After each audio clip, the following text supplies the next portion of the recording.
بسم اللہ الرحمن الرحیم۔ تیسرا حصہ۔ امام علیہ السلام کی زندگی میں واقعہ کربلا کے بعد جب مدینہ والوں نے یزیدی ظلم و جور کے خلاف علم بغاوت بلند کیا تو واقعہ ہرا پیش آیا کہ جس میں یزید نے اپنی فوج کے لیے اہل مدینہ کے مال و دولت اور ناموس کو حلال کر دیا تھا، اور انہوں نے ظلم و بربریت کا وہ دردناک کھیل کھیلا کہ تاریخ شرمندہ ہے۔ اس واقعے میں مروان ابن حکم جیسے آپ کے دشمن کو بھی سوائے آپ کے در دولت کے علاوہ کہیں پناہ نہ ملی، اور ان لوگوں کو اس وجہ سے امام علیہ السلام نے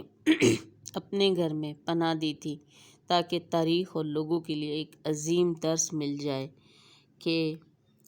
الہی امام کا کردار کیسا ہوتا ہے۔ امام علیہ السلام نے حکومت وقت کے ظلم اور اہل بیت علیہ السلام کی مظلومیت کو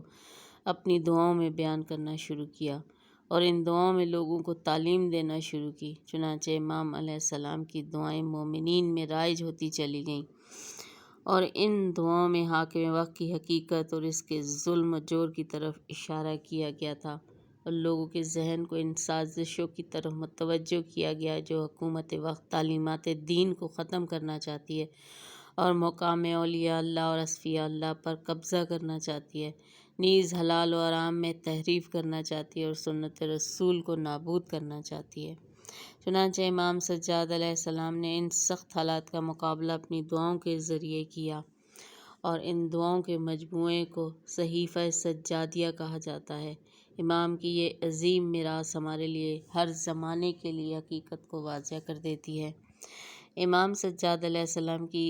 عظیم میراث میں سے ایک حقوق نامی رسالہ بھی ہے، جس میں خاص و عام کے تمام حقوق بیان کیے گئے ہیں۔ ابو حمزہ سمالی سے مروی ہے کہ علی ابن الحسین راتوں کو کھانے پینے کی چیزوں کو اپنے کندھے پر رکھ کر اندھیرے میں خفیہ طور پر غربا اور مساکین کو پہنچا دیتے تھے، اور فرمایا کرتے تھے جو صدقہ اندھیرے میں دیا جائے وہ غضب پروردگار کی آگ کو بجھا دیتا ہے۔ راتوں کو روٹی کے تھیلے اپنی پشت پر رکھتے تھے اور محتاجوں کے گھروں کا رخ کرتے تھے اور کہتے تھے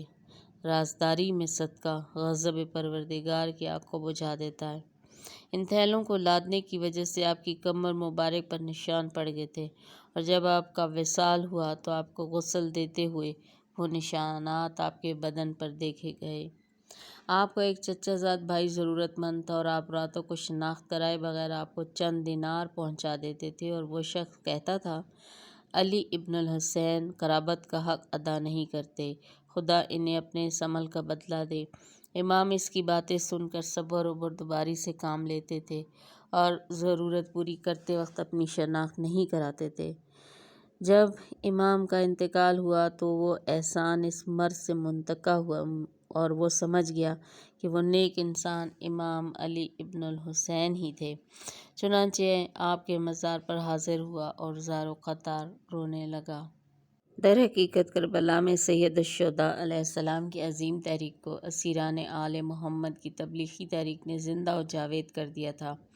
اور مسلمانوں میں شجاعت اور ایثار کے جذبات کا ابھرنا اس کا فطری رد عمل تھا۔ اسلام پسندی اور طاغوت کے خلاف جہاد کے احساسات کو فروغ ملا، اور عوام نے مختلف تحریکوں کے ذریعے ظالم بادشاہت کی بساط لپیٹنے کی کوشش کی، جس کا قلیل مدتی نتیجہ بہت تھوڑے عرصے میں اس بادشاہت کے زوال کی صورت میں ظہور پذیر ہوا، اور مروان امت مسلمہ پر مسلط ہوا۔ آل امیہ کے خلاف اٹھنے والی تحریکوں میں قیام توابین، قیام مختار اور قیام مدینہ خاص طور پر قابل ذکر ہیں۔ اول ذکر دو تحریکوں نے امویوں کو شام تک محدود کر دیا تھا، اور ان کو امام سجاد علیہ السلام کی اخلاقی حمایت حاصل تھی۔ امام زین العابدین کی تعلیمات ہی کے نتیجے میں واقعہ کربلا کے نصف صدی بعد امام کے فرزند زید ابن علی ابن الحسین کی تحریک نے امویوں کو سنجیدہ خطرات سے دوچار کیا۔ اس تحریک میں اہل سنت کے امام ابو حنیفہ بھی شریک تھے۔ امام سجاد محرم الحرام سن 94 یا 95 ہجری کو 57 سال کی عمر میں اموی بادشاہ عبد الملک ابن مروان کے حکم پر اس کے ایک ملعون بیٹے کے ہاتھوں مسموم ہوئے اور بستر شہادت پر لیٹ گئے۔ امام زین العابدین نے بیماری کے عالم میں اپنی اولاد کو جمع کیا اور فرزند محمد ابن علی کہ وہ بھی کربلا کی مصیبتوں میں ان کے ساتھ تھے، جبکہ اس وقت ان کی عمر صرف 4 سال تھی، کو اپنا وصی مقرر کیا اور انہیں باقر نام دیا اور اپنی دیگر اولاد کی ذمہ داری آپ کے سپرد کی اور انہیں نصیحت و وصیت کی۔ اس کے بعد امام باقر علیہ السلام کو اپنے سینے سے لگایا اور فرمایا، میں تمہیں وہی وصیت کرتا ہوں جو میرے بابا نے مجھے اپنی شہادت کے دن وصیت کی تھی اور کہا تھا کہ انہیں ان کے والد گرامی نے وصیت کی تھی اپنی شہادت کے وقت، اور وہ یہ ہے کہ ہرگز اس شخص پر ظلم مت کرنا جس کا خدا کے علاوہ کوئی دوسرا مددگار نہ ہو۔ حضرت علی ابن الحسین ابن علی ابن ابی طالب ولید ابن عبد الملک کی بادشاہی کے زمانے میں شہید ہوئے۔ چنانچہ عمر ابن عبدالعزیز بادشاہ بنا تو کہا، ولید ایک جابر اور ظالم شخص تھا جس نے خدا کی زمین کو ظلم و جور سے بھر دیا تھا۔ اس شخص کے دور میں آل محمد، خاندان رسالت اور بالخصوص امام زین العابدین کے ساتھ مروانی اور امیوں کا رویہ بہت ظالمانہ اور صفقانہ تھا۔ گو کہ مدینہ کا والی ہشام ابن اسماعیل مروان کے زمانے سے مدینہ منورہ پر مسلط تھا، لیکن ولید کے دور میں اس کا رویہ بہت ظالمانہ تھا اور اس نے امام زین العابدین کے ساتھ شدت آمیز برتاؤ رکھا اور بہت مظالم ڈھائے کہ ولید ابن الملک نے اس کو منصب سے ہٹا دیا اور اپنے باپ مروان کے گھر کے دروازے کے ساتھ رکھا تاکہ لوگ اس سے اپنا بدلہ لے سکیں۔ یہ شخص خود کہا کرتا تھا کہ امام زین العابدین سے خوفزدہ ہے اور اس کو ڈر تھا کہ امام زین العابدین اس کی شکایت کریں گے۔